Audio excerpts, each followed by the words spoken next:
खबर अमेठी के जामों से है, जहां यादवेंद्र प्रताप श्रीवास्तव जामों के यहां चल रही भागवत कथा में रुक्मणी विवाह का प्रसंग कथा व्यास ब्रज बिहारी तिवारी के द्वारा बहुत ही अच्छे तरीके से प्रस्तुत किया गया, जिसकी जितनी प्रशंसा की जाए वह कम है। तथा कथा व्यास ब्रज बिहारी तिवारी वेद शास्त्र की बातें श्रद्धालुओं के समक्ष रख रहे थे तथा कथा बहुत ही अच्छी रही। माखन लीला, पूतना वध सहित ढेर सारे प्रसंग कथा में कथा व्यास द्वारा समाहित किए गए।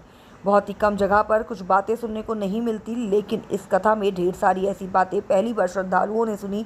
फिलहाल श्रद्धालु जो बैठ गया वह अंत तक ही बैठा रहा। कई कार्यक्रम में देखा जाता है कि लोग उठकर चले जाते हैं, लेकिन इस कार्यक्रम में जो बैठा वह अंत तक सुनता रहा और बीच बीच में तालियां भी लोग बजाते रहे। रुक्मणी विवाह का कार्यक्रम बहुत ही अच्छा रहा। पारिवारिक जनों के द्वारा कथा के पंडाल में अंतर्गत रुक्मणी विवाह की झांकी निकाली गई, जो बहुत ही मनमोहक रही। ओपू जी की कार्यक्रम भी बड़े देर तक चलता रहा। लोग तो राधा रुक्मणी का पाव पूछते रहे।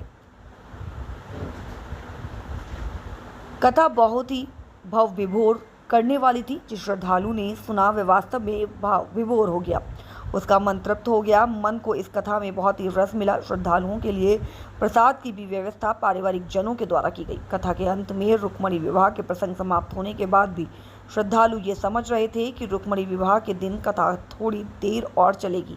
लोग झूमते रहे, नाचते रहे तथा सुनने के लिए और मन लगाए थे कि कथा व्यास जी आरती के बाद में चले गए। फिर भी श्रद्धालु खड़े रहे और अंत में ये लगा कि कथा आज समाप्त हो चुकी है, तो श्रद्धालु प्रसाद लेकर के अपने घर की ओर गए। ऐसा लग रहा है कि कथा बहुत ही अच्छी चल रही है। विधान केसरी के लिए जामू संवाददाता अशोक कुमार पांडे की रिपोर्ट।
इंसान कहते